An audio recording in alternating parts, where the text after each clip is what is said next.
वीर भगवान की अनंता अनंत सिद्ध परमेष्टि भगवानों की जय। बोलिए आचार्य भगवान श्री शांत सागर जी महान मुनिराज की, प्रद्युम्न कुमार चरित्र की, प्रद्युम्न कुमार चरित्र के रचयिता आचार्य भगवान श्री सोम कीर्ति जी महाराज की,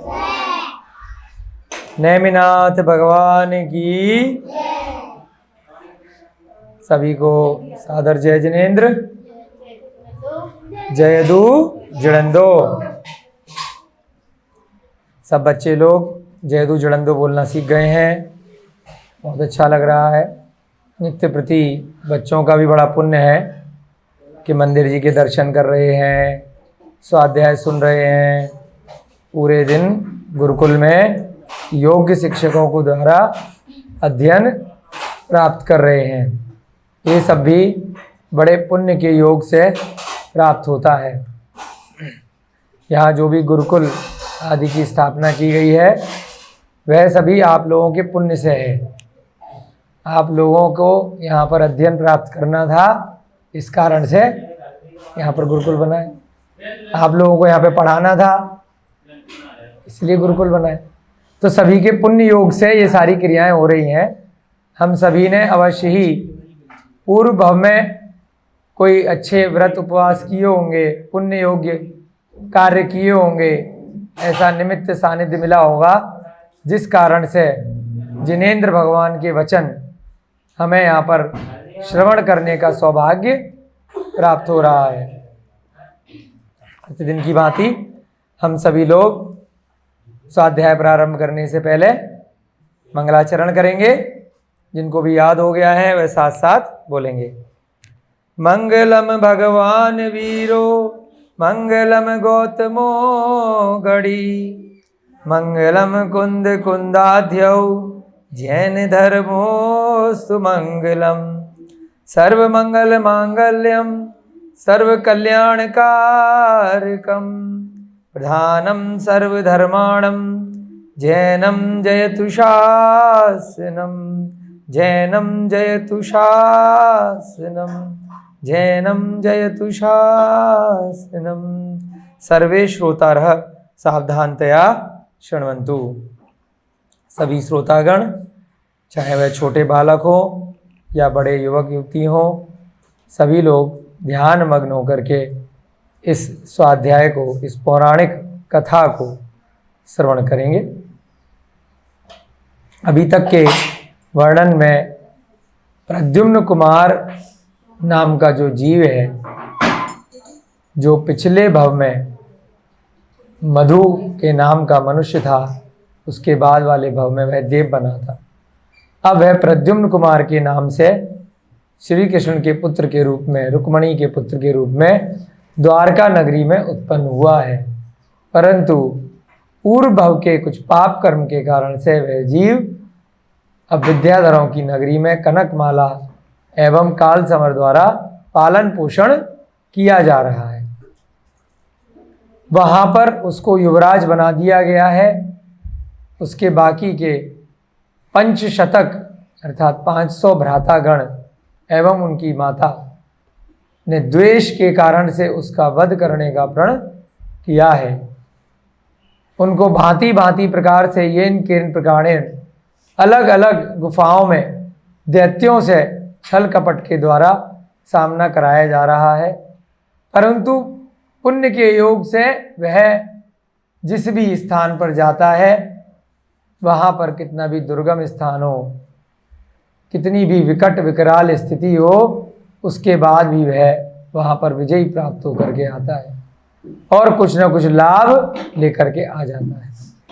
साथ ही साथ कुछ स्थानों पर तो वह सुयोग्य कन्याओं को विवाह करके भी ले आता है। तो ऐसा पुण्यशाली वह जीव 16 प्रकार के लाभ और 2 विद्याओं को जीत करके नगर की तरफ वापस आ रहा है। और जो 500 भ्राता थे, जो उसको मारने के उद्देश्य से भांति भांति की गुफाओं में, जलकूपों पे और पर्वतों पर, वनों में लेकर के गए थे, वह अपनी हार स्वीकार के उसके पीछे पीछे चले आ रहे हैं। रथ पे, अश्वरोगी रथ पे वह प्रद्युम्न अपनी नवविवाहिता रानियों के साथ आ रहा है और पीछे पीछे उसके भाई सेना की तरह चले आ रहे हैं, जो कुछ समय पूर्व उसका वध करने के लिए गए थे। अब वो पीछे सैनिक की तरह पैदल पैदल चल रहे हैं। कितना मनोरम दृश्य है कि पुण्य के योग से जो शत्रु है वो सेवक बन गया, है ना। गुप्त शत्रु है वो भाई, क्योंकि दिखा रहे हैं कि हम तुम्हारे भाई हैं और तुम्हें हम लाभ प्राप्त करने के लिए ले गए हैं, परंतु अंदर में मन में क्या विकल्प चल रहा है कि इसका वध करना है। तो आप लोग भी इसी प्रकार से पुण्य बढ़ाइए। सभी बच्चे लोग, बड़े लोग अच्छी अच्छी भावना कीजिए, मन वचन काय से कृत कारित अनुमोदना से अच्छे कृत्य करेंगे। अहिंसा युक्त, मायाचारी रहित, परिग्रह रहित, छल कपट रहित, असत्य से रहित जो भी हम कृत्य करेंगे उससे हमारा पुण्य बढ़ेगा, जो इस भव में भी और भविष्य के भवों में भी हमें सुख सन्मति प्रदान करेगा। रति एवं कामदेव का शुभागमन देखने के लिए नगर की कुलवधुएं अपने अपने घर से बाहर निकल आई। अब क्या हुआ? प्रद्युम्न रथ पे सवार होकर रानियों के साथ, राजकुमारियों के साथ आ रहा है, पीछे पीछे 500 भाई लालायित होकर चल रहे हैं, दुखी मन से चल रहे हैं। जैसे ही उस रथ का नगर में प्रवेश होता है तो क्या होता है? रति एवं कामदेव, रति उसकी जो स्त्री है, कामदेव माने प्रद्युम्न कुमार, उनका शुभ आगमन देखने के लिए नगर की जो कुलवधुएं थीं, इतनी बड़ी सेना आ रही है, सारे राजकुमार एक साथ चले आ रहे हैं। क्या हो गया? सारी की सारी कुलवधुएं घर से भाग भाग कर देख रही हैं, अरे कितने सुंदर कामदेव चले आ रहे हैं, उनके जैसा स्वरूप उस नगर में किसी का भी नहीं था। किसी आश्चर्यजनक कौतुक देखने के लिए नारियों में आतुरता के भाव दृष्टिकर हो गए। कुछ आश्चर्यजनक हो जाता ना, जैसे अरे बारिश हो रही है, इंद्रधनुष निकला है, सब भाग भाग के देखते हैं। पहले बचपन में क्या होता था, ट्रेन पास से जाती थी तो आवाज़ लग जाती थी ट्रेन आ रही है, सब बच्चे भागते थे ट्रेन के डिब्बे गिरने के लिए, क्योंकि आज से 30-35 साल पहले ट्रेन बहुत इतनी आसानी से नहीं दिखती थी, घर के बगल में से निकल रही है, जा रही है। कोई कार अचानक से आ जाती थी, उस समय इतनी कारें नहीं हुआ करती थी, तो कौतूहल बस बच्चे सब बाहर जाते थे। स्कूटर भी नए नए होते थे 30-40 साल पहले, है ना। तो कौतूहल बस ऐसे भैया पीछे से बोल रहे मोबाइल जब नए नए आए थे, है ना। तो हमारे पड़ोस में एक मोबाइल पहली बार लेके आया था, जब वो बात करते थे, हाँ, जब वो मोबाइल पे बात करते थे तो बाहर आ जाते थे दिखाने के लिए कि हम मोबाइल पे बात कर रहे हैं। सारे पड़ोसी बच्चे सब देखते थे, अरे कुछ अलग वस्तु आई है। तो कहने का तात्पर्य यह है कि कुछ नई चीज आई थी उस नगर में।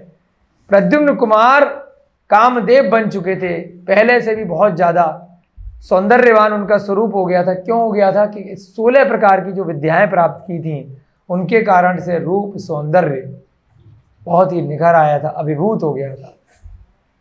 कामदेव जैसा व्यक्तित्व, ऐसा कहते हैं कि जिस काल में कामदेव होते हैं तो उनके जैसा रूप सौंदर्य वाला मनुष्य पर्याय में कोई भी मनुष्य नहीं होता है।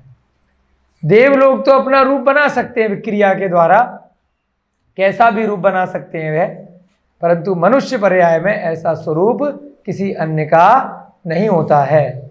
इसीलिए उनको कामदेव कहा कि उनको देख करके, चाहे स्त्री हो, चाहे बालिकाएं हो या पुरुष हो, कोई भी हो, उनका मन उज्ज्वल उठता है, काम रस से वह भर जाते हैं।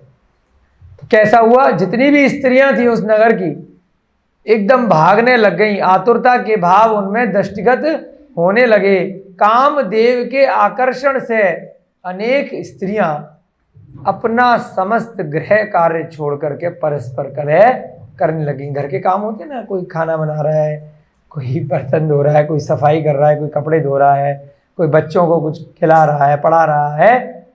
जैसे ही सुना अरे इतना सुंदर युवक आया है, जिसको पहले कभी नहीं देखा, और पीछे पीछे सारे राजकुमार आ रहे हैं। तो आपस में मैं पहले देखूंगी कि मैं पहले देखूंगी, स्त्रियों में होता है ना, मैं आगे जाऊंगी तो कलह हो गई। एक ने दूसरी स्त्री से कहा, तू अपने केश बिखराकर मुझे कुमार को देखने नहीं देती, तो भीड़ में आगे आ गई है, अपने बाल फैला लिए हैं, मुझे दर्शन नहीं हो पा रहे। दूसरी ने अपनी सहेली से कहा, हे सखी, जिसने कुमार की अनुपम रूप राशि को नहीं देखा उसका जीवन निरर्थक है। एक ने क्या कहा कि जिसने इतना सुंदर स्वरूप वाला कुमार नहीं देखा उसका स्वरूप नहीं देखा, उसका जीवन निरर्थक है। तीसरी स्त्री ने क्या कहा, वह माता धन्य है जिसने कुमार जैसे रत्न को जन्म दिया। इस प्रकार की कथा आपने पहले भी इसी पुराण में सुनी थी, अगर याद आ रही हो। जब श्री कृष्ण रुक्मणी को विवाह करके आए थे, तब भी उस द्वारका नगरी में ऐसा ही देखने को मिला था। सारे नगर में, प्रजा में कौतूहलवश उन्हें देखने की होड़ लगी हुई थी। रुक्मणी का अनुपम सौंदर्य देख करके सभी प्रजाजन बहुत ही लालायित हो गए थे, बहुत ही प्रसन्नचित हो गए थे, और स्त्रियों में, पुरुषों में बहुत ही प्रतिस्पर्धा हो गई थी कि हम पहले देखेंगे, कि हम पहले देखेंगे। इसी प्रकार की घटना यहाँ पर दोबारा हो रही है। उस कामदेव को देख करके और उसकी राजकुमारियों को देख करके, रति को देख करके सारी स्त्रियां और नगर के जितने भी प्रजाजन हैं वे इस प्रकार से चर्चा कर रहे हैं कि इसकी माता तो धन्य है। कहते हैं ना कि जो कोई बहुत श्रेष्ठ पुरुष अच्छे कार्य करता है तो उसके माता पिता का नाम जगत में रोशन हो जाता है, उनका भी नाम हर जगह लिखा जाता है ना। उनका भी बहुत उपकार है, भले ही वह माता पिता पहले से इतनी प्रसिद्धि को प्राप्त नहीं थे, परंतु संस्कार तो उन्होंने दिए होंगे, तभी तो वह पुत्र या पुत्री इतनी जगत में सर्वश्रेष्ठ बने हैं, जिन्होंने इतने अच्छे कार्य किए हैं। अब कोई माता यदि जन्म के बाद उसके साथ नहीं भी रही तो ऐसा कहा जाता है गर्भ में ही संस्कार दे दिए होंगे। उसके पुण्य से ऐसा पुत्र उत्पन्न हुआ होगा जिसने उसका नाम रोशन किया। तीर्थंकर के माता पिता कोई विशेष कार्य नहीं करते हैं, परंतु संस्कार देते हैं। पुण्य कर्म का उनका भी उदय रहता है अपने पूर्व भव के कर्मों से। तीर्थंकर भगवान किसी साधारण व्यक्ति के गर्भ में नहीं आते या किसी साधारण राजा के पुत्र नहीं बनते, बहुत सर्वश्रेष्ठ राजा होते हैं उस समय के, बहुत ही धार्मिक प्रवृत्ति के, पूर्व भवों के संस्कार होते हैं उनके, उसका कर्म होता है जिसके उदय से तीर्थंकर की माता बनते हैं या पिता बनते हैं। ऐसे ही कोई केवली जीव है, तीर्थंकर भी नहीं, कोई केवली जीव है। भगवान राम का आप उदाहरण ले लीजिए तो कौशल्या का नाम सब लेते हैं, दशरथ का नाम सब लेते हैं। कहीं कथाओं में ये नहीं आता कि कौशल्या ने क्या विशेष कार्य किए थे, फिर भी फेमस हुई नहीं हुई। दशरथ भी कितने फेमस हो गए, क्यों? क्योंकि संस्कार दिए। कौशल्या भले ही जगत में स्वयं से बहुत ज्यादा बड़े कार्य नहीं किए, लेकिन राम जैसा पुत्र जन्म दिया। राम जैसे पुत्र को बचपन से संस्कार दिए। इस कारण से क्या कहा जाता है कि वह माता धन्य है जिसने ऐसे पुत्र रत्न को जन्म दिया।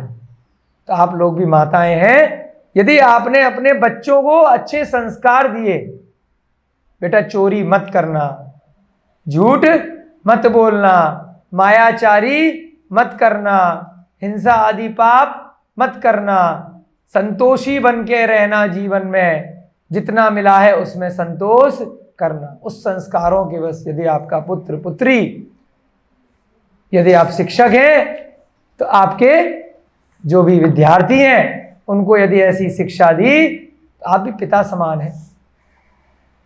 तो वह बच्चा यदि आगे बढ़कर के आपके बताए हुए मार्ग पर यदि जगत में नाम रोशन करेगा तो सबसे पहले अपने माता पिता का और शिक्षकों का नाम चाहे ले या ना ले, उनका नाम अपने आप से ही रोशन हो जाएगा। ये ध्यान रखिएगा। तो इस एक लाइन के अंदर बहुत बड़ा निहित एक पूरा की पूरा ग्रंथ छिपा हुआ एक लाइन में, कि हमें अपने सानिध्य में जो भी व्यक्ति आए छोटा बड़ा, उसको अच्छे संस्कार देने हैं, जिससे कि उसके पुण्य का हमें भी फल प्राप्त होगा। उस युवती ने यह भी कहा कि वह रति धन्य है। रति कौन? जिसको विवाह करके लेके आया है प्रद्युम्न उस वन में से, जो कामदेव के अंक में सुशोभित होती रहेगी। अब उसके घर में, उसके आंगन में वह रहेगी, उसके साथ सुशोभित होगी। यह रति भी कितनी पुण्यशाली है, धन्य है। इस प्रकार नगर की समस्त नारियां उस समय कामदेव एवं रति की चर्चा में ही संलग्न बनी रही। उनमें से अनेक ने तो अपनी सुध बुध भी विस्मृत कर दी थी। उन जोड़ी को देख करके उन्हें कुछ होश ही नहीं था, हम कौन है, कहाँ से आए हैं। उनके केश बिखर रहे थे, आतुरतावश उनमें योग्य अयोग्य का विचार ही नहीं रहा।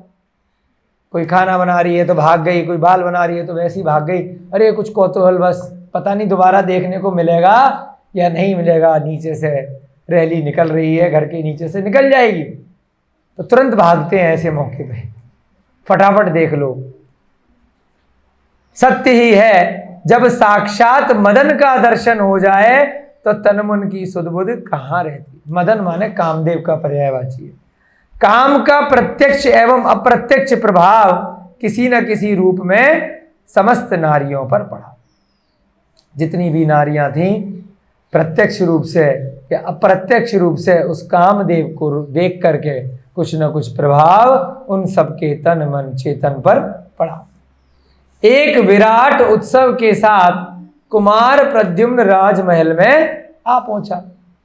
अब जब विजयी होकर के आ रहा है, इतने सारे दैत्यों का सामना करके उनको जीत करके आ रहा है, विद्याएं लेकर के आ रहा है। उससे पहले तो आम जो दूसरे राजा थे, साधारण विद्याधर राजा थे, उन्हीं को जीता था दिग्विजय। उसके बाद उसको युवराज बनाया गया था। अब किन को जीता है? अब तो देवों को जीत करके आया है। तो बड़ा ही विराट उत्सव वहां पर मनाया गया और वह राजमहल में पहुंच गया। उसके पिता काल संवर को भक्ति पूर्वक नमस्कार किया, अपने पिता को नमस्कार किया। पिता ने पुत्र का आलिंगन किया, कपोल एवं मस्तक को स्नेह से चूमा। होता है ना, बच्चा जब लौट के आता है तो माता पिता क्या करते हैं, बहुत बड़ा काम किया है, गले लग जा, और फिर मस्तक को चूमते हैं। शारीरिक कुशलता पूछने पर कुमार ने निवेदन किया, हे पिताश्री, आपके चरण कमलों की कृपा से मैं सदैव प्रसन्न रहता हूँ। पिता ने पूछा, सब कुशल से है, कैसे हो? जय जिनेंद्र बोला। तो उसने क्या कहा, आपके आशीर्वाद से पिताश्री सब कुशल से है, मैं हमेशा ही प्रसन्न रहता हूँ। इसके अनंतर वह माता के महल में जा पहुंचा। अब कहाँ पहुंच गया? माता का नाम क्या है बताओ? पूर्व भक्ति क्या है? पत्नी है, मतलब चंद्रप्रभा है, उठा के ले आया था लेकिन पत्नी बना लिया था। उसके बाद वाले भव में भी उसकी देवी बनी थी, बहुत सालों तक साथ में रही थी। अब कौन बन गई? अब कौन बन गई? माता बन गई। तो देखिए अब क्या होने वाला है। अब इसके बाद वह अपनी माता के महल में जा पहुंचा। उसने अपनी जननी का चरण स्पर्श किया। जननी माने माता। उसे मालूम नहीं है कि मेरी जननी नहीं है। जननी माने जन्म देने वाली, क्योंकि जगत में तो यही विख्यात है ना कि ये इसने मूढ़ गर्भ से जंगल में इसको जन्म दिया है। वो तो डाउटफुल वाली स्थिति है बाकी की 500 रानियों में या नगर की प्रजा में खुफिया तरीके से, कि लगता नहीं है कि इसकी ये माँ है, परंतु हो भी सकती है, संशय का विषय है, कंफर्म कोई भी नहीं है। ठीक है ना?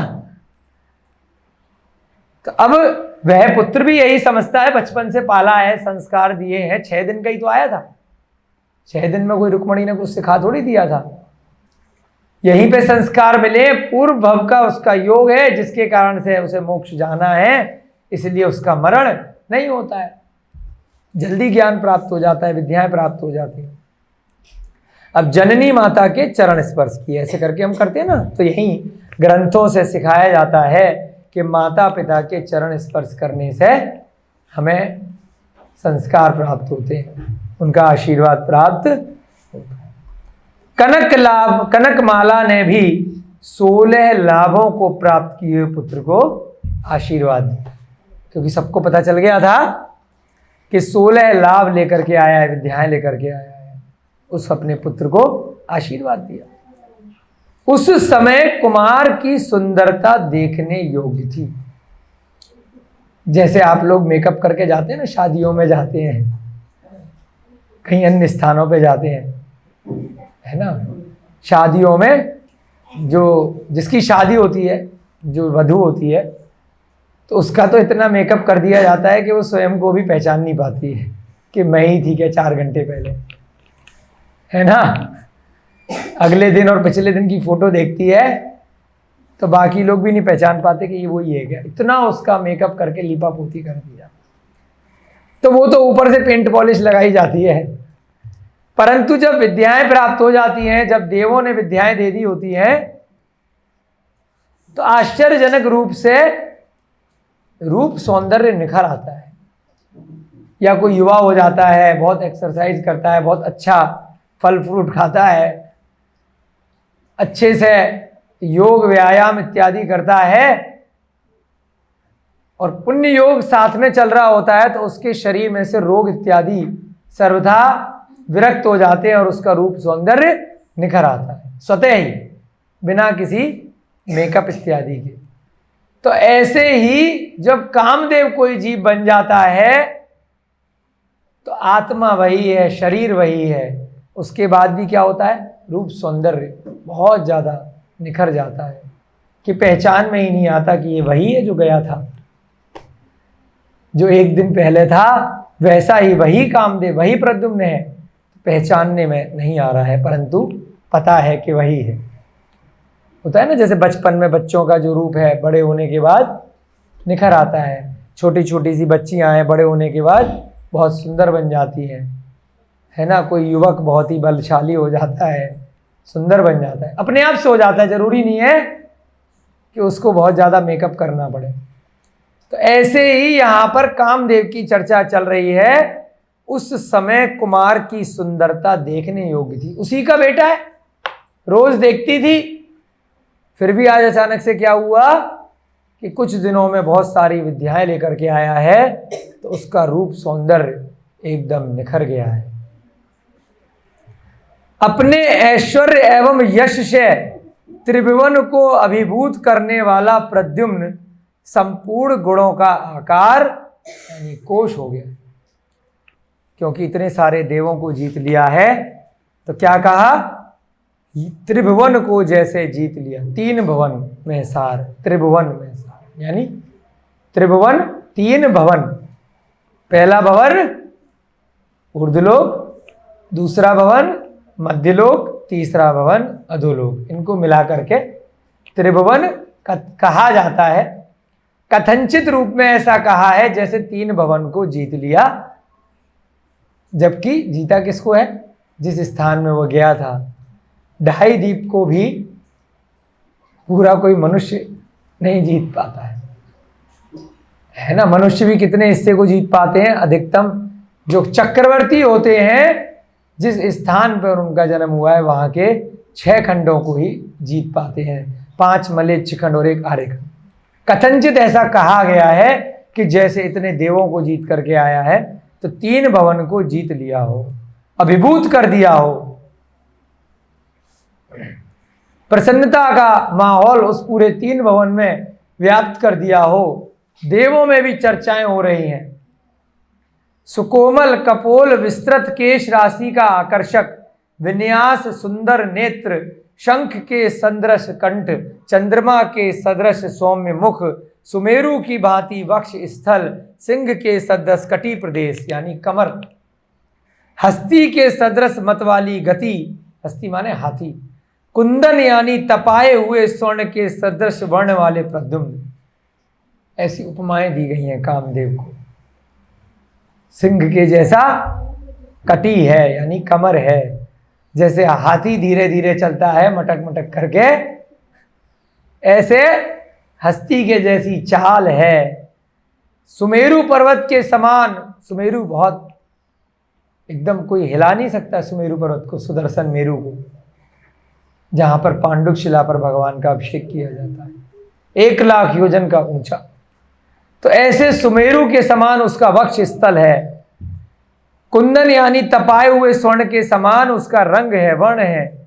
उसको अवलोक कर अब कनक माला भी काम से विद्ध हो गई। क्या कहना चाह रहे हैं? क्या कहा? क्यों इतनी कथा सुनाई जा रही है? बार बार बताया जा रहा है पिछले भव की कौन है? पत्नी है। उसके अगले भव में कौन है? उसी की देवी बनी है। निमित्त ऐसा बन गया जिसके कारण मां बन गई।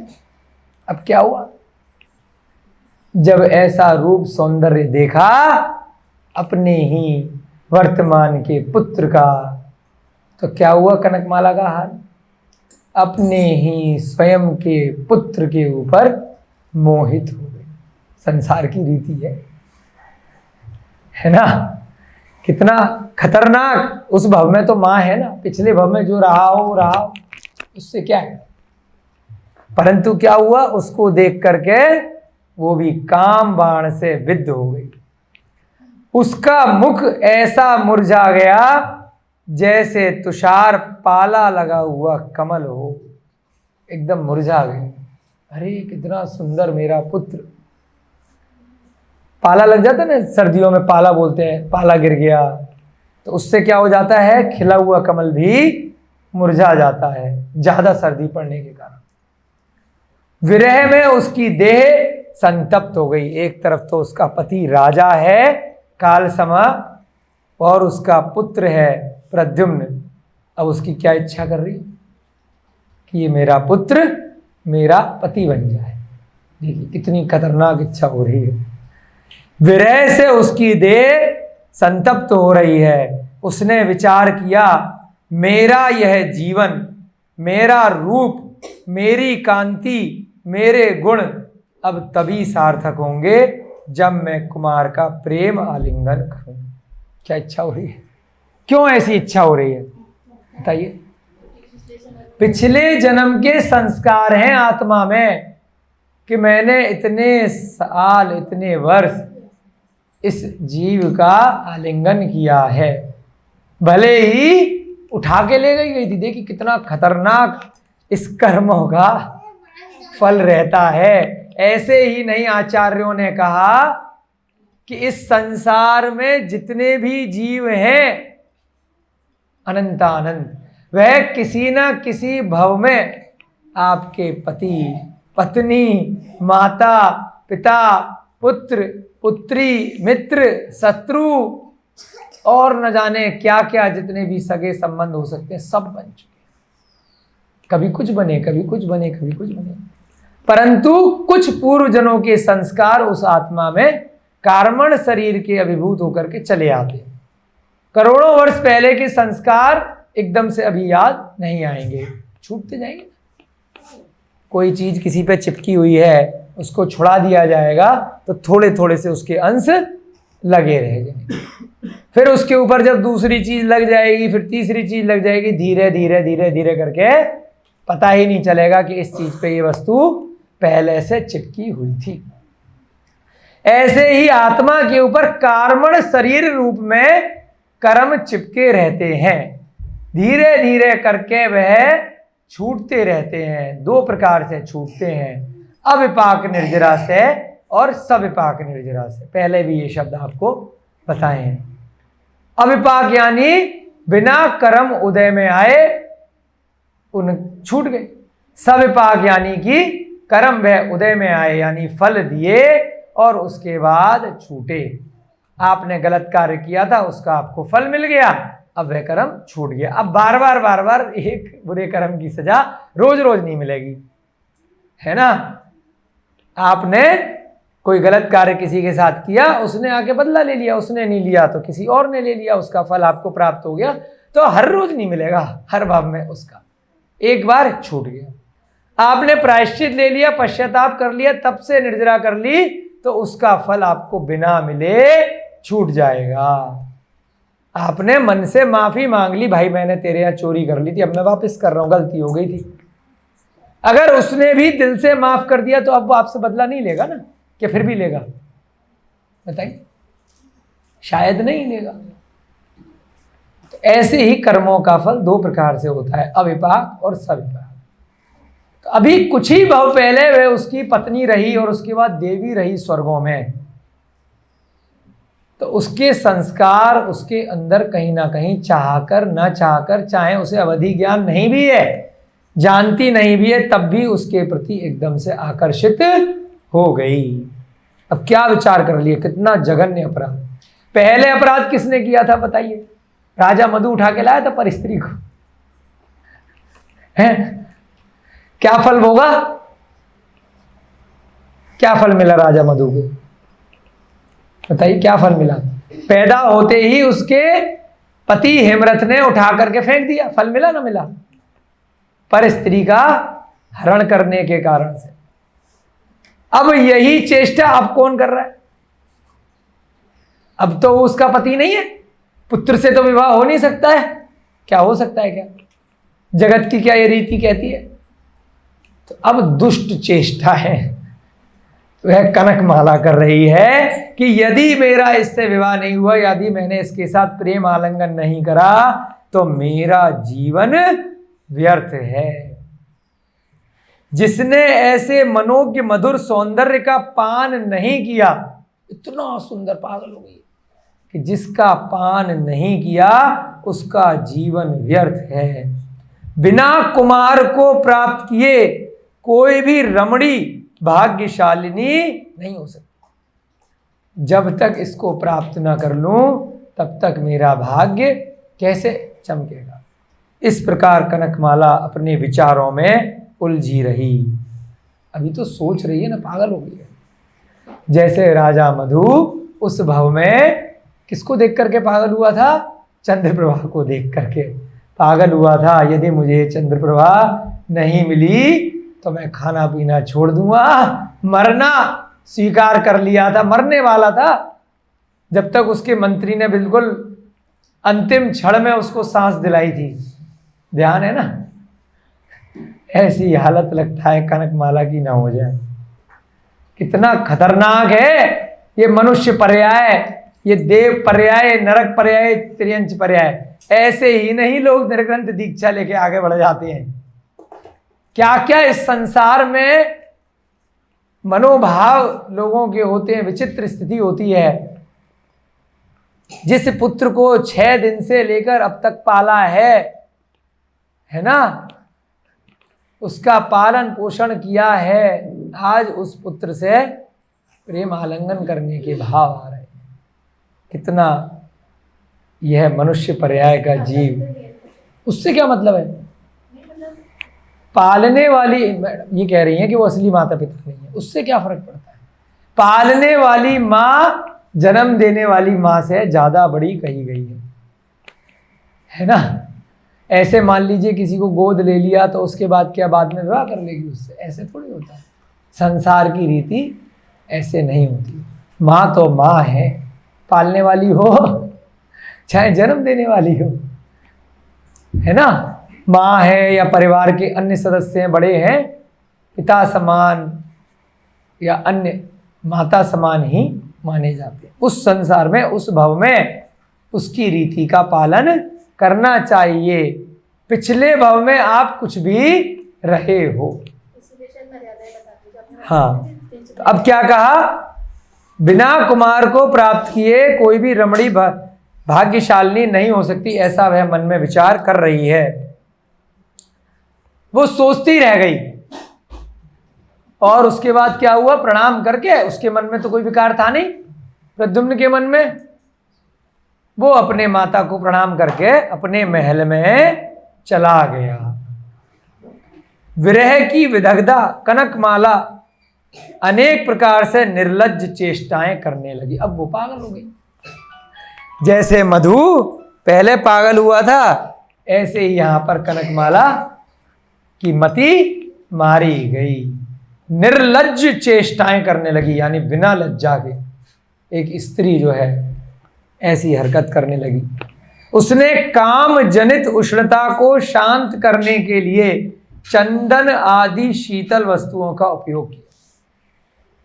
होता है ना, जब किसी को प्रेम हो जाता है, फिल्मों में दिखाते हैं संगीत गीत के माध्यम से कि वह स्त्री या वह पुरुष, उसे होश नहीं रहता है कि ये मेरे जन्म देने वाले माता पिता हैं, परिवारी जन हैं, उनको छोड़ करके पागलों की तरह भाग जाती है वह स्त्री 4 दिन के प्रेम में, अपने माता पिता का स्नेह भूल जाती है। क्यों? सुध-बुध नहीं रहती, काम जनित उष्णता उसके अंदर आ जाती है। जैसे ही किसी युवक को देखा, सुना, उससे वार्तालाप किया तो उसे होश ही नहीं रहता है। चाहे वह छोटी सी बच्ची हो, थोड़ा सा युवावस्था में आई हो, कोई भी उसको मिला सब सुध-बुध खो देती है। सब अपना संस्कारों को जो माता पिता परिवार ने शिक्षकों ने दिए वह खो देती। क्या कारण है? अचानक से काम बाण लगता है, जिसके कारण से वह पर पुरुष पर आकर्षित हो जाती है। चलता है ना, बहुत आजकल बताते हैं, कई वर्षों से लव जिहाद हो रहा है ना। बच्चों को संस्कार जो माँ बाप नहीं दे पाते, जो दूरी बना करके रखते हैं, तो उनके छोटे छोटे से बच्चे थोड़े से किसी के बहला फुसलाने में, मायाचारी में आ जाते हैं और चले जाते हैं। फिर पछताते हैं माता पिता, परिवारी जन, कुल के अन्य बड़े बुजुर्ग। क्या कारण है? यही कारण है जो यहाँ लिखा है। बचपन से यदि हम संस्कार दें, अच्छे ग्रंथों से उनको सिखाएं, जो शिक्षा वर्तमान की विद्यालयों में किसी कारण से नहीं दी जा रही है, उसको घर परिवार के माध्यम से उन बच्चे बच्चियों में दें। गुरुकुल के माध्यम से यहाँ पर यह शिक्षा देने का प्रयास किया जा रहा है। वर्तमान के विद्यालयों में तो अच्छे संस्कार नहीं दिए जाते, वही 6 सब्जेक्ट पढ़ाए जाते हैं, हिंदी, अंग्रेजी, विज्ञान, भूगोल, साइंस और अलग अलग विषय, है ना। कहीं पर भी नैतिक शिक्षा का, संस्कार का कोई है ही नहीं। अब तो कोर्स ही हटा दिया। पहले कम से कम संस्कृत या कुछ अन्य चीज़ें पढ़ाई जाती थी, उसके बहाने से संस्कृत का जब शिक्षा दी जाती थी तो कहीं ना कहीं कुछ ना कुछ ग्रंथों का आश्रय लेना पड़ेगा, तो उसमें उनको जाने अनजाने में संस्कार चले जाते थे। परंतु अब तो विदेशी शिक्षा परस्त शिक्षण नीति होने के कारण से सब चीज़ें हट गई। हम लोगों को, आप लोगों को लग रहा है जितना पैसा कमा रहे हैं बड़े बड़े अंग्रेजी या अन्य भाषाओं के विद्यालयों में, उनको लाइन लग के एडमिशन दिलवाएंगे, जितनी जमा पूंजी है, जितना कमा रहे हैं वो सारा वहाँ स्कूल में दे आएंगे, क्योंकि बच्चा बड़ा होकर के बहुत पैसे कमा करके लेकर के आएगा। पैसा कमाने का दिन जब आएगा उससे पहले तो बहू ले आएगा, या बेटी होगी तो कहीं किसी के साथ भाग जाएगी। कारण शिक्षा में ऐसी बातें सिखाई नहीं जा रही। उनका दोष नहीं है, आपने कोर्स देखा ही नहीं कि पढ़ा क्या रहे हैं स्कूल में। पैसा कैसे कमाना है, ज़्यादा फीस कैसे मिलेगी, लूटना कैसे है, डॉक्टर भी बन गए तो कैसे लूटोगे, वकील बन गए तो कैसे बेवकूफ़ बनाओगे, है ना, सीए भी बन गए तो कैसे कमाओगे, इंजीनियर बन गए तो कैसे ज़्यादा कमाओगे। मतलब कमाना कैसे है, बस छल कपट ही सिखाया जा रहा है, संस्कार नहीं सिखाए जा रहे। यहां पर क्या हो रहा है, प्रद्युम्न कुमार अपने पूर्व भव से अच्छे संस्कार लिए हुए हैं, परंतु कनकमाला के संस्कार गड़बड़ हो गए, अपने ही पुत्र पर आकर्षित हो गई। तो क्या किया उसने, चंदन आदि का लेप करके अपनी जो काम जनित उष्णता है, जो दहकती हुई ज्वाला है, ठंडा चंदन लगा करके उसको शांत करने का प्रयास किया।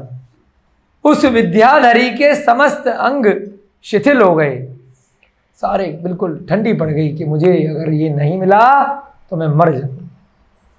उसने अन्न जल का परित्याग कर दिया। देखिए, हमने तो एक अंदाजा लगाया था, आगे का हमने पढ़ा भी नहीं था, कि जैसे राजा मधु का हाल हुआ था 2 भाव पहले उस चंद्र प्रभा को देख करके, आज प्रद्युम्न को देख करके उस कनक माला का हाल हो रहा है। जीव वही, आत्मा वही है दोनों की। देखिए कमाल का विषय, ऊपर का जो कवच है, जो लीपा पोती करके ये हाड़ मांस का पुतला है, औदारिक शरीर है, अंदर तो आत्मा वही है, बस पेंट पॉलिश करी गई है ना ये कार्मण शरीर के बाद, जो ऊपर आपका औदारिक शरीर मिल गया नामकर्म की उदय से, है ना, उसको देख करके यह जीव मोहित हो जाता है। मृत्यु होते ही 48 मिनट के अंदर उसमें जीव पड़ जाते हैं कि उसको 2-4 घंटे में सारे मोहल्ले वाले कहते हैं जला दो, नहीं तो सब कीड़े आ जाएंगे। कितना भी सुंदर चाहे वह कामदेव स्वरूप वह शरीर हो, कितनी ही सुंदर चाहे वह देवियों जैसा रूप वाली रूपवान स्त्री हो, फिर भी क्या करते हैं, जलाना पड़ता है, नहीं पड़ता है। उसके बाद भी उस शरीर के ऊपर कैसा आकर्षण मनुष्य पर्याय, त्रियंच पर्याय में जीवों का हो जाता है। सब जानते हुए भी क्या हो रहा है, अन्य जल का परित्याग कर दिया, रूप पर, बाहरी शरीर पर मोहित हो रही। दूर दूर के वैद्यों ने उसकी नाड़ी की परीक्षा करी, बीमार पड़ गई। जब खाना पीना छोड़ देगी तो अब बोलेगी कैसे कि बेटा तेरे ऊपर मोहित हो गई। वो मधु उस मंत्रु के अलावा बोलेगा किसको कि चंद्रप्रभा को ले आओ। सारे नीम हकीम वैद्य आ गए, उसकी नाड़ी, जैसे हमारे नाड़ी वैद्य है ना औषध दानम में, नाड़ी चेक कर रहे हैं, पता ही नहीं चल रहा रोग क्या है। रोग क्या है, प्रेम रोग है। और कैसा प्रेम रोग है, अजीब विचित्र रोग है। मधु को तो अपने बराबर की स्त्री पे हुआ था, इसको किस पे हो गया, अपने ही पुत्र पर हो गया। कितनी खतरनाक इस संसार की रीति है, रोना आ जाएगा। हम तो हंस हंस के समझा रहे हैं, है नीरज भैया, सुनेंगे तो क्या विचित्र स्थिति हो जाती है संसार में, है? क्या कहा, अपने ही पुत्र पर मोहित हो गई और खाना पीना छोड़ दिया। वैद्यों ने नाड़ी की परीक्षा करी परंतु कोई भी लाभ प्राप्त नहीं हुआ। शनैः शनैः, शनैः शनैः माने धीरे धीरे उसका विरह रोग असाध्य हो गया। अब किसी को समझ में ही नहीं आ रहा है, ये तो मरने वाली है। एक दिन काल समर ने प्रद्युम्न से कहा, अब क्या होता है, बड़े बड़े राजा महाराजा होते हैं, बड़े बड़े महल हुआ करते हैं, इतने बड़े बड़े होते हैं कि बहुत समय लगता है जाने में आने में, बड़ी बड़ी बिल्डिंग होती है, बहुत दूर दूर महल होते हैं बड़े बड़े राजाओं के। तो ऐसा नहीं है कि रोज रोज जा रहे हैं, पूरे दिन बैठे हैं अपनी माता के पास ही, अपने राज्य के कार्य में भी लगे रहते हैं। अब इतना बड़ा राजा बनकर के वह आया था राजकुमार प्रद्युम्न, तो अपने काम में बिजी था, मिला था, प्रणाम किया था, आ गया, उसे पता ही नहीं है कि मेरी माता का क्या हाल हो रहा है। एक दिन काल समर ने प्रद्युम्न को बुला करके कहा, हे प्रिय पुत्र, तेरी माता रोग शैया पर पड़ी है, तुझे पता ही नहीं पता है? अभी भी क्या होता है ना, विदेश में बच्चे रहते हैं तो जब ज्यादा बीमार मां पड़ जाती है तब खबर करी जाती है टेलीफोन से। साधारण खांसी जुकाम बुखार इत्यादि में तो बताते भी नहीं है कि माता बीमार है, कि बेटा परेशान होगा, अमेरिका से टिकट करा के फालतू में आएगा। तो जब ज्यादा बीमार पड़ जाते हैं तब बताई जाती है कि बेटा तेरी माँ बीमार है। तो ऐसे ही वह राजकाट में बड़ा बिजी हो गया था, उसे पता ही नहीं था। काल समर ने प्रद्युम्न से कहा, हे प्रिय पुत्र, तेरी माता रोग शैया पर पड़ी है, उसके तो अब जीने में भी संदेह हो रहा है। तुझे कुछ खबर है नहीं है कि धीरे धीरे शनैः शनैः वह बिल्कुल उसका शरीर क्षीण होता जा रहा है, तो हमें लगता नहीं है कि वह अब बच पाएगी। क्या अभी तक तूने उसे देखा या नहीं? पूछ रहा है कि तू मिलके आया, दर्शन किए नहीं किए? तो प्रद्युम्न ने क्या कहा? प्रद्युम्न ने निवेदन किया, जैसे भी बताया ना कि अमेरिका में फोन किया, हे पिताश्री, इस संबंध में तो अभी तक मुझे कोई सूचना ही नहीं दी गई। मैं तो कभी कभी जाता हूं, इतने बड़े बड़े महल हैं, इतना बड़ा राज्य आपने दे दिया, युवराज बना दिया, तो उसी से मुझे फुर्सत ही नहीं थी। पहले मुझे किसी ने क्यों नहीं बताया कि मेरी मां बीमार है? मुझे अभी तक इसकी सूचना क्यों नहीं दी गई? ऐसा कहकर वह बड़ी शीघ्र, अब अपनी मां से स्नेह तो रह गई ना है, उसे थोड़ी ना मां पता है कि ये मेरी असली मां नहीं है या क्या है, पालन पोषण तो किया है ना। वह शीघ्रता से कनकमाला के महल में वह भागते हुए, अरे मेरी माता को ऐसे बोला कि मरने वाली है, ऐसा कैसे? हे भगवान, ऐसा क्या हो गया? माता को दुखी देखकर प्रद्युम्न ने बड़ी नम्रता से प्रणाम किया। हे माता, जय जिनेंद्र। उसकी शारीरिक चेष्टाएं तथा आकृति को देखकर प्रद्युम्न विचार करने लगा। अब जैसे आकृति है, उसको जो भी ज्ञान है, जो भी विद्याएं प्राप्त की हैं, जो लाभ प्राप्त किए हैं, प्रद्युम्न ने उसको अपनी माता को देख करके विचार किया कि यह रोग तो वात पित्त कफ जनित प्रतीत नहीं होता। हमारी रोहिता जी रोज बोलते हैं 3 शब्द आयुर्वेद में जब इलाज करते हैं, पुराने यहीं से आए हैं शब्द ना, तो वाह, क्योंकि इतना उसको ज्ञान उसने अध्ययन किया था, शास्त्र पढ़ाए गए थे, ज्योतिषी और वैद्य आके देख के गए थे, लेकिन उसने मन में सोचा कि ये वात वाला तो रोग नहीं है, न पित्त वाला है, न कफ वाला है, किंतु तब फिर किस प्रकार से वेदना शुरू हुई है, अब सोच रहा है कोई और मामला है, और वह कैसे शांत होगी। अब विचार में प्रद्युम्न अभी इसी उलझन में था, सोच रहा था कि ये तो समझ में नहीं आ रहा क्या रोग है, कि कनकमाला अंगड़ाई लेते हुए उठ बैठी।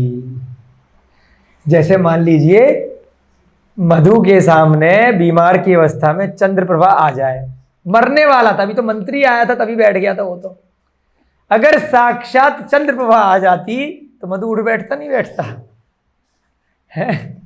अभी तो मंत्री ने आश्वासन दिया था कि ले आएंगे, अभी तो ठीक हो जाओ, तो उसी में ठीक हो गया था, और यहां तो चंद्रप्रभा का मधु आ गया, यानी कनकमाला का प्रद्युम्न स्वयं आ गया, तो ठीक क्यों नहीं होगी? किसी को बता नहीं सकती थी, टेलीफोन नहीं कर सकती थी, तार से संदेश नहीं भिजवा सकती थी कि मैं बीमार क्यों पड़ी हूं, खाना पीना क्यों छोड़ा है, लेकिन स्वयं प्रद्युम्न चला आया, तो क्या हुआ, जो मरने को थी अंगड़ाई लेते हुए उठ बैठी। दास दासियों को वहां से प्रद्युम्न पृथक कर दास दासियों को इशारे से कहा, बेटा जाओ, जगह खाली करो, है अकेले में वार्तालाप करनी है, सबको छुट्टी दे दी इशारों से, ठीक है ना। और फिर प्रद्युम्न से सुमधुर शब्दों में वह बोली, बड़े अच्छे से, अभी तक तो मरने वाली थी, इतने दिन से खाया नहीं था, आवाज कहां से निकल गई, हो जाता है ना जो एक्टिंग करते हैं।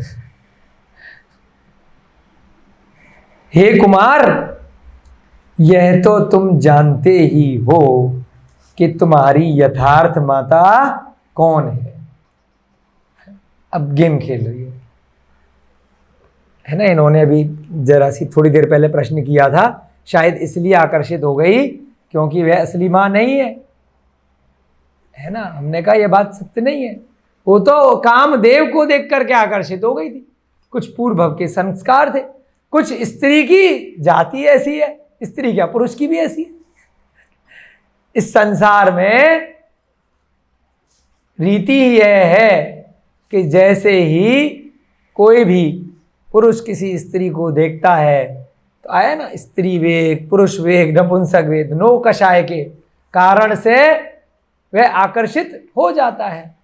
वो तो कुछ ना कुछ संसार की रीति के कारण, संस्कार के कारण, कुछ डर के कारण से वह गलत कार्य नहीं कर पाता है, परंतु आकर्षण स्वभावजन्य उत्पन्न हो जाता है। उसे डर रहता है, जैसी मार्ग में किसी को देखा कहीं पर आकर्षण होता है, परंतु अरे ऐसा करेंगे तो ये होगा।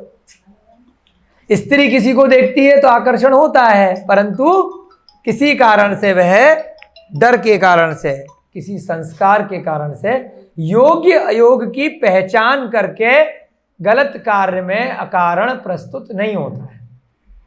होता है ना ऐसा सभी के साथ, किसी किसी के साथ नहीं होता है, जो बहुत ही अपने तप में, आचरण में उत्कृष्ट हो जाता है, फिर उस जीव को कभी भी ऐसे प्रकार के बिल्कुल भी भाव नहीं आते हैं। तो ऐसे तप करने की प्रेरणा यहाँ पर दी गई है। सभी प्रकार का आकर्षण छोड़ना, मोहनीय कर्म इसको बोला है कि कभी भी अपने शरीर और शरीर के कारण से जो मोह उत्पन्न हो रहा है इस संसार की पर वस्तुओं में, वह उत्पन्न न हो। जब जीव दीक्षा लेकर के जाता है तो ऐसा कहा है, स्वयं की पत्नी को भी वह माता के समान मानने लगता है, उसमें भी आकर्षण सर्वथा समाप्त कर देता है, अन्य का तो कहना ही क्या। परंतु यहां अब क्या कह रही है वह कनकमाला, जो अब तक रहस्य था, अब तक क्यों नहीं बताया था, अब क्यों बता रही है कि भाई मैं तेरी माता नहीं हूं, इसलिए मुझसे विवाह कर ले। क्या कह रही है, ध्यान से सुनिएगा। यह तो तुम जानते हो कि तुम्हारी यथार्थ माता कौन है तथा पिता कौन है। प्रद्युम्न ने कहा, ऐसा प्रश्न क्यों पूछ रही हो, मैं तो समझता हूं कि आप ही मेरी माता। उसको वास्तव में पता ही नहीं था, क्योंकि उस युवराज तक थोड़ी ना नगर की चर्चा जो पान की दुकान पे हो रही है वहां तक थोड़ी ना आ रही है। अपनी संस्था में भी कोई क्या कह रहा है हमारे पास थोड़ी ना आके कोई बता पाता है। कोई बताता है तभी तो पता चलता है, सपना थोड़ी आ रहा है कि प्रजाजन क्या चर्चा कर रहे हैं कि उठा के लाए हैं। वो रानी क्या कह रही है, कनकमाला तुझे तो अब तक पता ही होगा कि तेरी माता पिता कौन है। प्रद्युम्न क्या कह रहा है, नहीं मुझे तो नहीं पता, मैं तो अभी तक आप ही को अपनी माता समझ रहा था और महाराज काल समर मेरे पिता हैं। आप ये कौन सा गेम खेल रही हो। कनकमाला ने कहा, तब तुम अपनी जीवनी की आदि मध्य तथा अंत की सब कथा सुनो। अभी तक मैंने किसी को नहीं सुनाई है, आज मैं तुम्हें सुनाती हूं कैसे मैं कूड़े के ढेर से तुम्हें उठा करके लेकर के आई थी। ठीक है, कैसे उस शिला से लेकर के आई थी। एक समय मैं पति देव के संग वन क्रीड़ा के लिए गई थी। अब सारी कहानी सच सच बता रही है, देखिए क्या पर्याय है, क्यों बता रही है। आप समझ पा रहे हैं, मुस्कुरा रहे हैं, अपने लोभ के कारण। इतने साल से क्यों नहीं बताई थी, कारण मेरा पुत्र युवराज बने। पहले क्या था मन में, इस कारण से पुत्र बना लिया था। अब उस युवराज पद से भी ऊपर उसे क्या लग रहा है कि मेरा पुत्र मेरा पति बने। क्या खतरनाक बात आ रही है।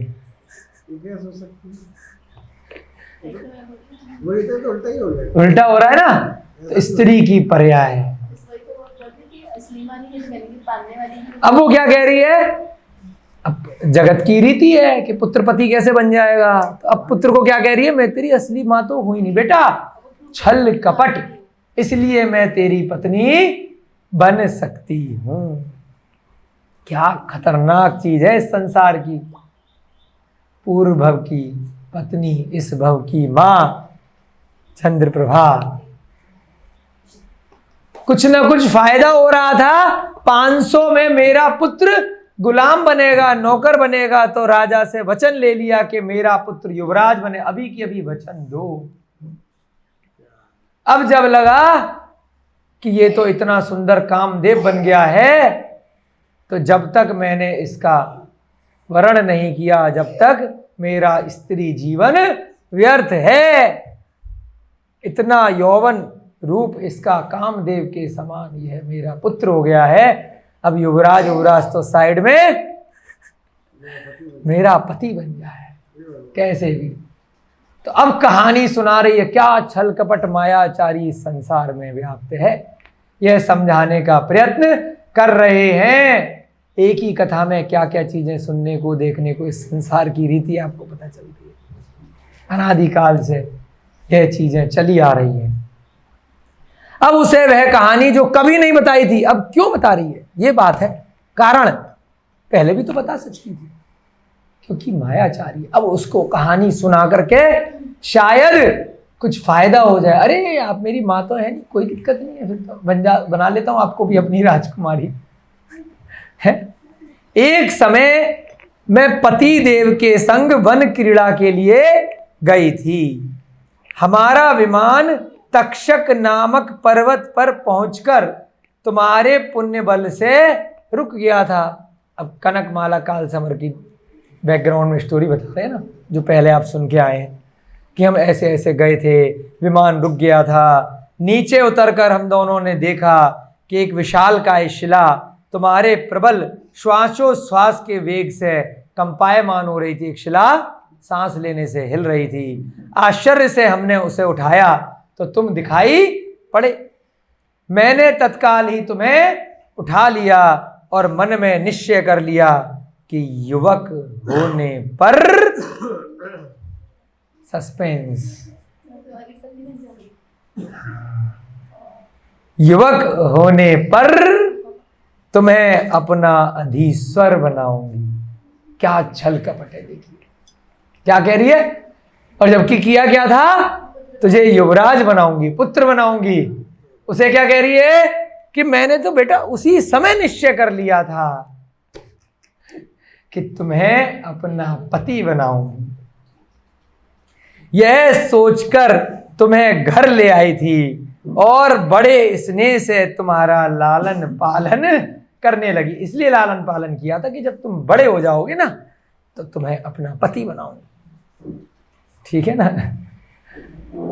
अब तुम काम क्रीड़ा के योग्य हो चुके, अब तुम बड़े हो गए बेटा, अब युवा हो गए हो, अब सही समय आ गया है, अब तुम काम क्रीड़ा कर सकते हो।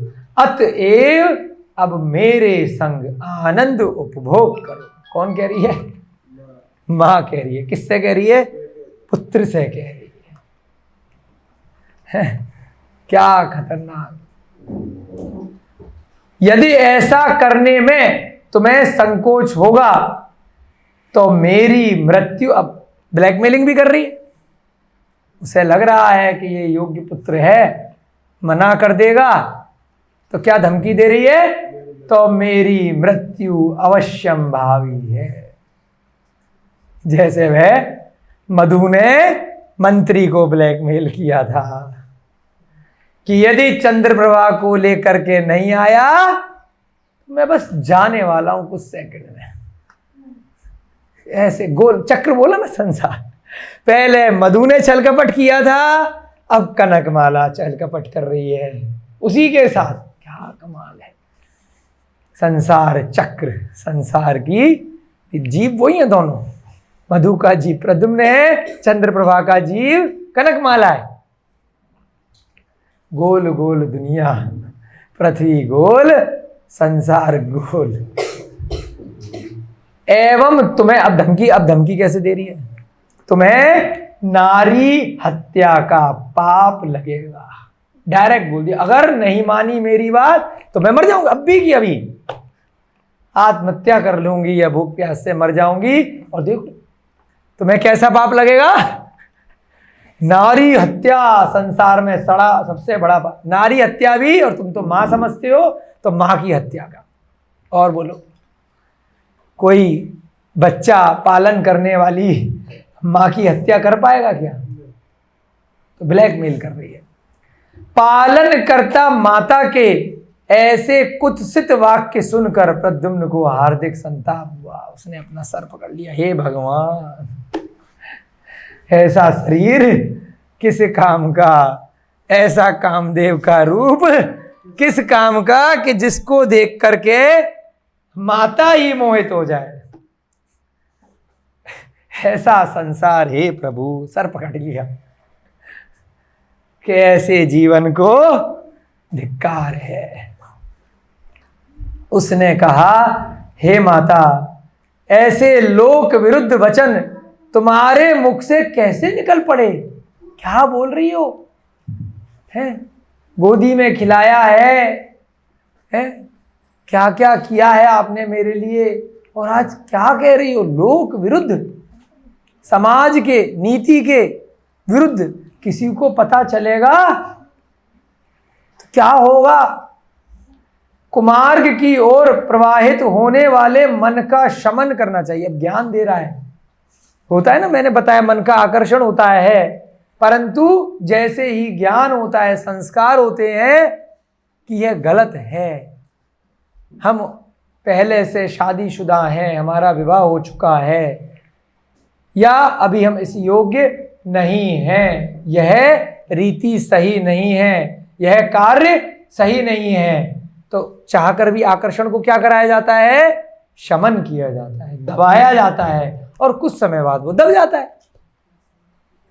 तो पुत्र क्या कह रहा है? अगर आपके मन में ऐसे विचार आ भी गए हैं तो ये अयोग्य हैं, कुमार्ग की ओर ले जाने वाले हैं, सन्मार्ग की ओर प्रवृत्ति कराने वाले नहीं हैं, इनका तत्काल शमन कर देना चाहिए, दबा देना चाहिए। ऐसा कहकर प्रद्युम्न मरे तो जिए वहां महल से निकल पड़ा। मैं ऐसे कार्य नहीं करूंगा। क्यों? क्योंकि अब वो मधु की पर्याय में नहीं है, अब वह पिछले भव में दिगंबर मुनि रहा है, इस भव से वह मोक्षगामी है, राम के समान है। ऐसे गलत कार्य थोड़ी कर लेगा। पिछले भव में कर लिए, उसले पिछले भव में तो श्रृंगाल के भी जीव था, उससे उसके बाद वाले भव में तो मुनि महाराज पर खड़ग भी उठाया था, लेकिन उस भव में तो क्या है, कितना संस्कारी है, उस भव के संस्कार लीजिए। राम ने भी पिछले भव में कुछ किया हो नहीं किया हो, उस भव में वो राम बने, उस भव में थोड़ी ना गलत कार्य कर लेंगे। तो उस प्रद्युम्न ने क्या कहा? उस मंत्री की तरह नहीं कहा कि हाँ मैं उठा के ले आऊंगा, तू मरे तो जिए मेरी बला से। तेरे मन में इतने गलत विचार आए हैं, भले ही तू मेरी माता है या नहीं है, मैं यह बात तेरी नहीं मानूंगा। इसीलिए राम को क्या कहा? मर्यादा पुरुषोत्तम। प्रद्युम्न भी क्या है? उस भव से मोक्षगामी है, मर्यादा पुरुषोत्तम है। वह भी अपनी मर्यादा रख करके उस भव से, उस भवन से निकल गया। अब कहां जा रहा है? सीधे कहां जा रहा है? वन की ओर प्रस्थान किया। कुछ नहीं रखा चक्करबाजी में, इस नाटक नौटंकी में। कहां जा रहा है? हैं? वन की ओर। वन में एक मंदिर में अवधि ज्ञानी जैन मुनियों के संग, मतलब जब आदमी परेशान हो जाता है ना, तो या तो दीक्षा ले जाता है या एकांत में जाता है। वैराग्य आ जाता है मन में कि संसार में कुछ नहीं रखा, बार बार क्या क्या ये जीव की चेष्टाएं हो जाती हैं। इस भव की मेरी मां मेरे साथ ऐसे विचार कर रही है, हे प्रभु। उसको भी सुध-बुध का होश नहीं रहा और भागता हुआ सीधे महल को छोड़ करके सीधे जंगल में चला गया। वहां पर उसे एक अवधि ज्ञानी जैन मुनि मिले। उसके नायक एक विद्वान आचार्य विराजमान थे। उनका नाम था श्रीवर सागर। क्या नाम था? श्रीवर सागर।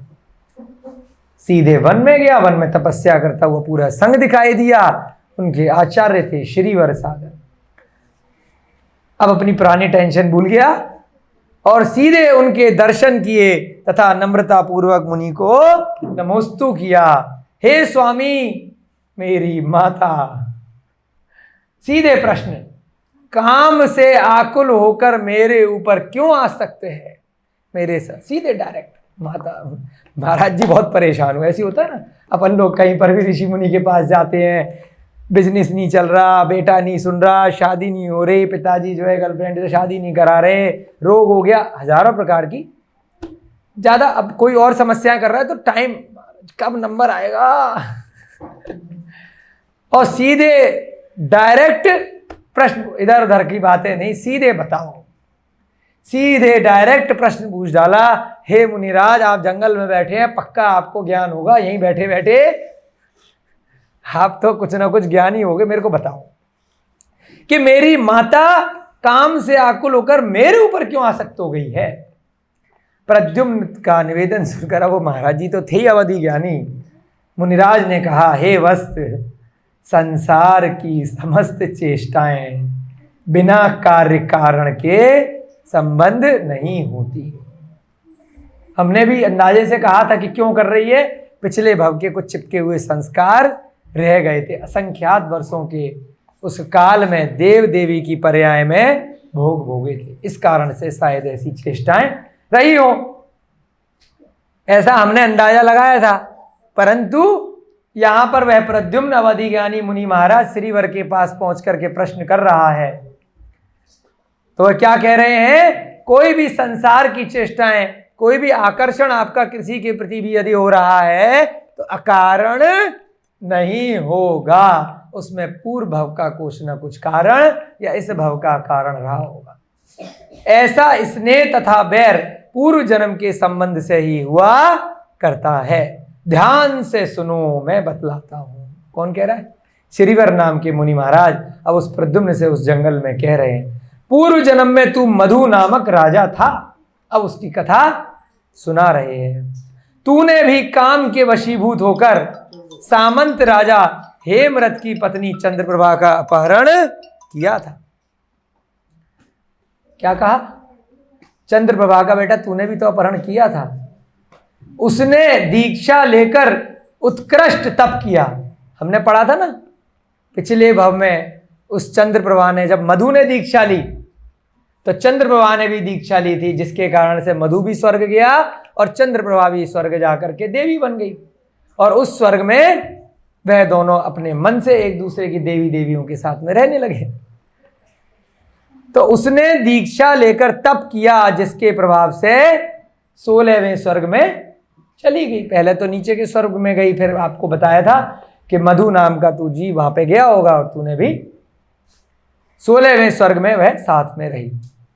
वहां 22 सागर पर्यंत सुख उपभोग कर इस समय काल समर की रानी कनकमाला हुई है। तेरी पिछले भव की जो बलात् पत्नी थी बाद में देवी बनी और अब वह कनकमाला हुई है। तू स्वयं अपने भाई केटव के साथ, दोनों भाई ले रहे थे ना, पहले वो अग्निभूति वायुभूति, फिर मणिभद्र पूर्व, फिर मधु और केटव। तूने अपने भाई केटव के साथ चिरकाल तक सुख भोग कर द्वारका में यदुवंश तिलक नारायण श्री कृष्ण का पुत्र बना है। तेरी कहानी, तू इसका पुत्र नहीं है, तू तो श्री कृष्ण का पुत्र है। एक दिन तू अपनी माता रुक्मणी के साथ निद्रा मग्न था। एक दिन तू कहां पर था? नींद में था। तब पूर्व जन्म के शत्रु दैत्य ने तुम्हें ले जाकर तक्षक पर्वत की शिला के नीचे दबा दिया था। दैत्य कौन है? हेमरथ का जीव, जिसकी पत्नी चंद्रप्रभा थी, उसने तुझे उठा करके फेंक दिया था। संयोग से काल समर तथा उसकी रानी कनकमाला वहां पहुंच गए, उस शिला के पास तक्षक पर्वत पे। वे तुम्हें निकाल कर अपने घर ले गए, पालन पोषण कर तुम्हें योग्य बनाया है। कनकमाला इस समय पूर्व जन्म के संबंध से ही काम से संतप्त हुई है, इसमें उसका कोई दोष नहीं है। पूर्व जन्म में तुमने उठा के लाए थे, अब वो तुम्हें उठा के ला रही है। वह अब काम की बात सुनो, सस्पेंस। वह तुम्हें 2 विद्याएं प्रदान कर देगी। तुम्हें उससे छल पूर्वक 2 विद्याएं लेनी है। मुनि महाराज क्या कह रहे हैं? छल पूर्वक। मुनि महाराज सलाह नहीं दे रहे हैं, वो कह रहे हैं ऐसा होना है। क्यों होना है? नारद मुनि को सीमंदर स्वामी ने पहले ही बता दिया था, 16 लाभ 2 विद्याएं लेकर के ये द्वारका नगरी आएगा। अब जब मोहित हो जाएगी तो विद्याधरी है, उसके पास कुछ विशेष विद्या है, वो तुम्हें दे देगी। तो बेटा छल पूर्वक उन विद्याओं को ले लो, क्योंकि तुम्हें लेनी है। तुम्हें वह 2 विद्याएं चुपचाप से दे देगी। प्रद्युम्न ने प्रसन्नता के साथ आचार्य से निवेदन किया, मैं आपके परामर्श का अच्छे से पालन करूंगा। ठीक है, जो होना है वो हो रहा है, मैं क्या कर रहा हूं। किंतु मेरी एक अन्य शंका भी है, वह यह है कि बाल्यावस्था में ही मेरी माता से, रुक्मणी से जो आपने बताया कि वियोग हुआ, वह क्या मेरे पाप के उदय से हुआ है या माता के कर्म दोष से? मुनिराज ने क्या कहा? मुनिराज ने उत्तर दिया, हे वत्स, यह वियोग तुम्हारी माता के कर्म दोष से हुआ है ना, कि जो उस, क्योंकि रो तो हो रही है ना 16 साल तक, तो जो पाप करेगा फल उसे भोगना पड़ेगा। तुम्हारा पाप था, तुमने उसको उठाया था, तुमने फल भोग लिया, तुम वहां से उठा करके शिला पर फेंके गए और उसके बाद यहाँ पर तुम्हारा पालन पोषण हो रहा है। तुम्हारे पाप का फल मिल गया। कम फल इसलिए मिला क्योंकि अंत समय में तुमने दीक्षा ले ली थी। रुक्मणी ने भी कोई पाप किया है, इसलिए उसको दुख मिल रहा है। कई बार होता है ना कि भाई बच्चा मर गया, कम समय में किडनैप हो गया, गर्भ में मर गया, या रोगी हो गया, बचपन से पैदा होने से ही रोगी है। क्यों? बच्चे का भी कुछ कर्म दोष है उस केस में, वो भी रोगी है, माता का भी है, पिता का भी है, वो ले लेके हॉस्पिटल के चक्कर काट रहे हैं। तो दोनों के पाप कर्म है। यहां क्या कहा कि तुम्हारी माता का कोई कर्म दोष है, कारण पूर्व के संचित पाप पुण्य से ही सुख दुख मिलते हैं। उस कर्म दोष के संबंध में संपूर्ण वृतांत तुम्हें सुनाता हूं, उसे ध्यान दे करके सुनो। यह वृतांत अब रुक्मणी को क्यों दुख हो रहा है, हम कल की कक्षा में सुनेंगे। सस्पेंस ही और सत्य है। सस्पेंस पे सस्पेंस अंदर ही कि भाई उसने पूछा ना कि भाई मेरे को तो यहाँ ले आए, माता मेरी मोहित हो गई, बात ठीक है।